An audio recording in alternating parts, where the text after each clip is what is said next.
Hey everyone. Okay, so right from the jump, one thing I liked about this chapter is how it continued the trend of showing us Luffy and Usopp kind of grappling with the perception versus reality of Elbaf. Like, it doesn't really need to be said at this point, but Luffy and Usopp had a completely different vision and a different idea in their heads of just what Elbaf was going to be like. An island where everyone is a warrior, born and bred, like someone who's a fierce warrior or who's a fierce warrior and fighter. And but as they've come to learn over the past couple of chapters, peacetime have peacetimes have awarded the citizens and the children more than just one option in life. And I'm not gonna lie, this does present an interesting conundrum for Usopp, which is to say, as shown in the chapter, even though his perceptions of Elbaf were shattered, Luffy was rather placated but by the Elbaf banquet that happened at the end of the chapter. But it is a slightly different situation for Usopp, where when you consider Usopp's goal of being a great warrior and how it's been entangled with his perception of Elbaf, it does kind of it's it's one of those things. It his like Usopp's perception has been shattered in such a way where it's going to force him to grapple with the question of what he does now. Because even if the reality doesn't line up with that perception, there are still options. And I'm betting with the reintroduction of the eldest giant Drool in this chapter, I think the old giant, as well as maybe some advice from Dori Baragi, and as well as Oimo and Kashi, I think at the very least, what Usopp needs right now is to be pointed in the right direction of where exactly he needs to go from here. Like he needs a little say,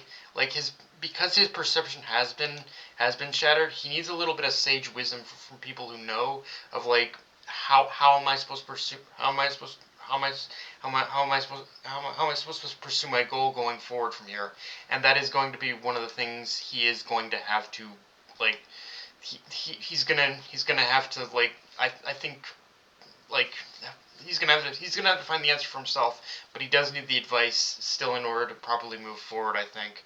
Um, with that said, though, I feel the one thing that the Giants of Elbaf are going to be forced to reckon with, though, is that these times of peace that, while admirable, have have kind of dulled their senses. As when we cut to Shanks and the mysterious figure, we like the mysterious figure makes their move in search for Loki, and you see the Giants being just absolutely like decimated, but by hockey or something. And yeah, that's one of those things where it kind of does prove the Giants have senses have kind of dulled a bit.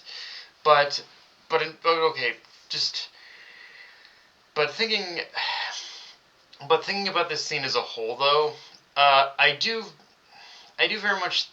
It is one of those scenes that makes me say, Shanks does have good intentions in trying to seek out Loki, but even if we don't know the latter's true motives or where exactly Loki fits in on this arc's chessboard, so to speak, in but I will also say this secondary person is still the biggest mystery of just who are they and what is their motive in all this. Like when it comes to this secondary individual, the only thing that makes any sense to me right now is that this person is a descendant of Louis Arnault, and that this person had deciphered what Arnault meant when he warned not to spend too much time on Elbeth. Like something about that warning is tied to what Shanks and this mystery person is doing on the island. And honestly, if we're going by Oda's North mythology motif with Elbaf, I wouldn't be surprised if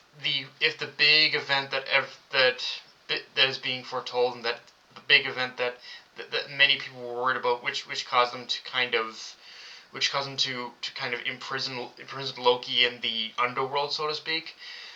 I wouldn't be surprised if that's something that everyone is worried about, is almost akin to like an event like Ragnarok. Although I don't know how that would play out in this scenario, since there's technically no characters equivalent to the Norse pantheon so far as we know. But it's like it's I think I think something akin to like the mass the big cataclysmic event of Ragnarok is probably what's on the table here. Um, Aside from all that, though, this chapter was pretty much mostly low key, though, as it kind of just properly reintroducing us to characters like Staunton and just kind of having Cullen come in, in the who who we also learn is basically Ripley's son, which yeah, I'm not gonna lie, that just kind of tracks with Ripley saying that her husband was human, and from what I think we even learned early on in this arc that yeah, Colin was also half human as well. So it's like yeah, that reveal not too surprising, but I do like how it's like confirmation that yeah, that tracks. Although the most interesting thing is what Oda I think is doing with Frankie right now is after learning the entirety of Elbaf is a jewel tree. Yeah, that was kind of a full admission on his on that he that I think Frankie really wants to study the jewel tree because that'll give him probably ideas of how to reinforce or improve the Sunny. Like the Sunny is already like sturdy enough as it is, but I can always imagine it can always be like sturdier kind of thing. And imagine like maybe using a bit of wood from this tree. Like yeah, it'll probably reinforce the Sunny even more. But outside of that, this chapter did more fully cement Colin as basically the kid character of this arc, the one who's going to be the first to step up as an ally of the Straw Hats and going along with what I said about Elbaf having to reckon with his peaceful course. Like Colin, he very much looks like the kind of character who's going to be one to convince everyone to kind of stand up and fight when shit really starts to hit the fan, which is probably going to be a lot sooner than we think at the pace we're going.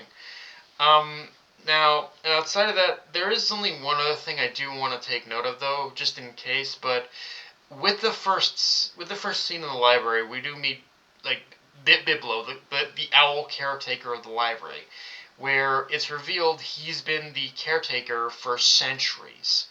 So that in itself feels like a little tiny breadcrumb of Oda giving us that when the time's right and everyone is struggling to find an answer of what to do, how to prevent whatever great calamity is going to befall Elbaf, I think I bet Biblo will pop up again with the answer because again, if this character has in fact lived for centuries, he basically knows of the coming event. He knows of what this event entails. So it's like involving involving Biblo as the one to kind involving Biblo as kind of the MacGuffin or the one to have the answer of how to stop this. It's like yeah, it would kind of make sense. Although it'd also be kind of like hilariously dark if Biblo didn't have an answer and basically said whatever befalls Elbaf, you must let it happen. Almost like it'd kind of be dark if he actually said that as well. But yeah, guys, that's pretty much all I got for this review. If you enjoyed the video, like, comment, subscribe. Follow me on Blue Sky, Analyst Crunchyroll, push the notification bell, hit the subscribe button, and just share the video around, guys. Dark Knight of Anime, signing off. Later, everyone.